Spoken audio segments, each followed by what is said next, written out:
Hi, my name's Phil. I like to talk about politics, and in this video I like to discuss a report on the way water companies, with Anglian Water seemingly the most successful, on how they were able to pass their pollution tests.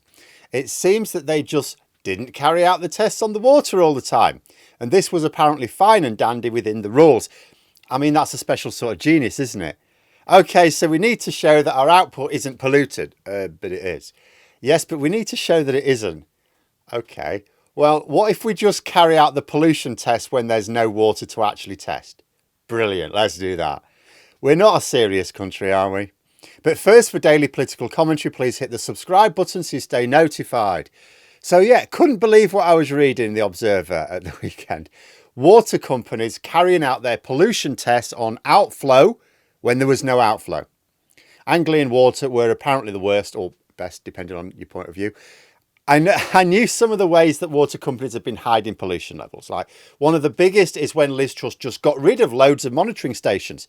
Can't complain about pollution if you're not measuring pollution. But this latest wheeze, even I couldn't believe. Carrying out pollution tests. You were actually carrying out a test on your outflow. And it was apparently fine to carry out the tests on your outflow when there was no outflow. Like, what on earth were they testing? The air?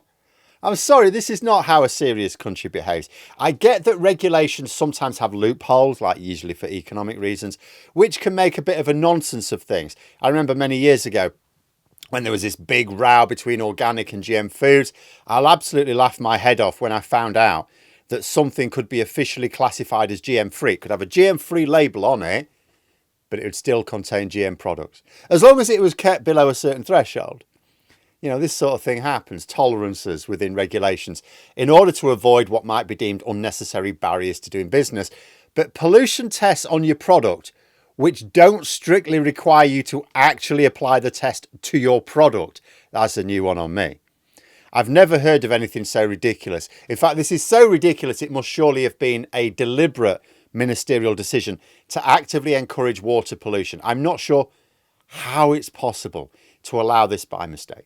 I mean, mistakes happen. Mistakes do happen. Kemi Badenoch, for example, accidentally abolished the right for women to demand equal pay with men for doing the same work. Stunning move from the Women and Equalities Minister there. But, you know, it was accidental. It was put right before the law came into effect. All very embarrassing, not actually intended. But how do you accidentally allow water companies to carry out pollution tests on their outflow when the outflow is registered as zero? Because this is how we know about this. Like, a campaign group went through the data. They weren't spying on Anglian Water employees, you know, waving a pollution wand in the air or something. They just looked through the data. They, can we see your data? Right, we're going to have a look through this. And it transpires that a water company didn't actually have to carry out pollution tests on its own outflow in order to pass the pollution standards. It's like, you just had a report not having above a certain level of pollution, I guess, with no questions asked about whether you even carried out any tests.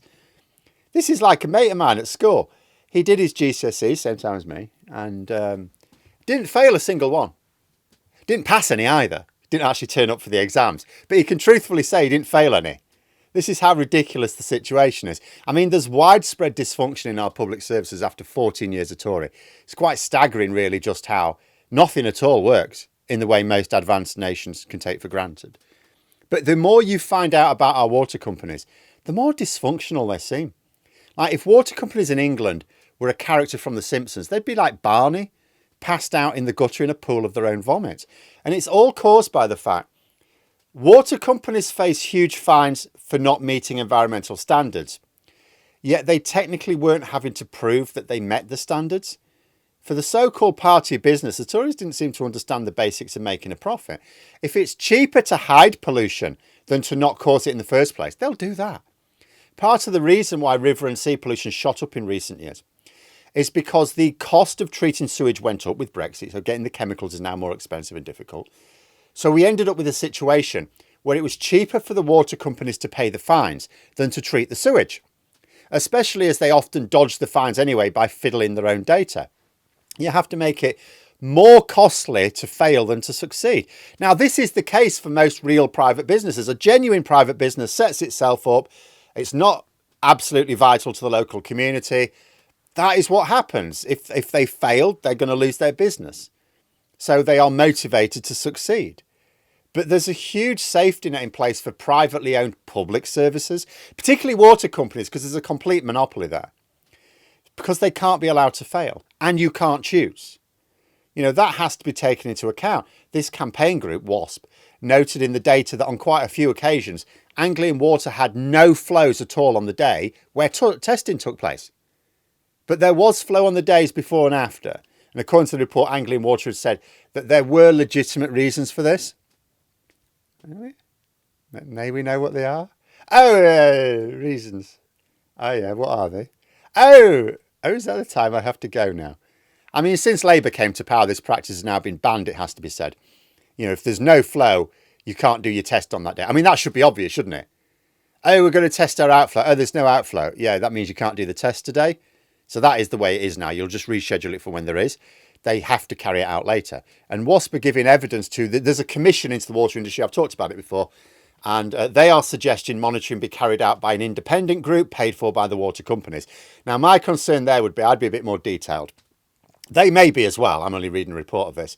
But I would just think, let's make sure there's no potential for cronyism here. Because if the monitoring companies are private companies, they will need to be tightly regulated themselves for fear of water companies just hiring their mates to do the job deliberately poorly, you know, like what happened with the tourism PPE contracts during COVID.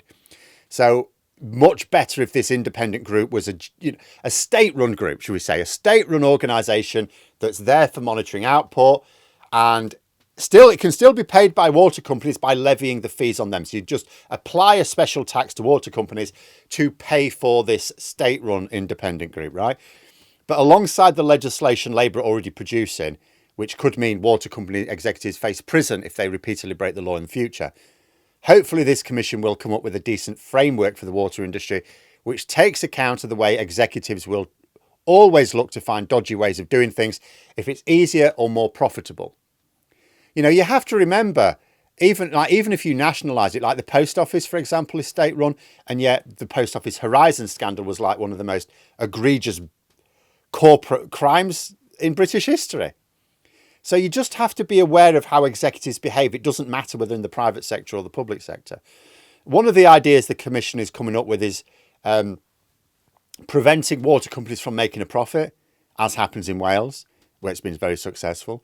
That would be a cheaper way of dealing with some of the worst issues of privatisation. But whatever they decide is going to take a while. See, when they produce their recommendations, they won't be implemented until 2029 because the prices are set until then. But that also means that there is time to get this right. And if they do, it'll be handy for the Labour in the next election, I guess, because it'll be presumably in their manifesto that, right, we've done this, we've sorted this out. If you want water companies properly dealt with, you need to vote for us again. Or, you know, because the Tory policy is basically to apply a liberal helping of blind eyes, isn't it, to failing privatisation. But there we are. Those are my thoughts. Let me know yours in the comments below. If you've enjoyed the video, please click the like button and subscribe for further content. If you'd like to support the channel further, you can click the join button for memberships. Thanks for watching, and until next time, I'll see you later.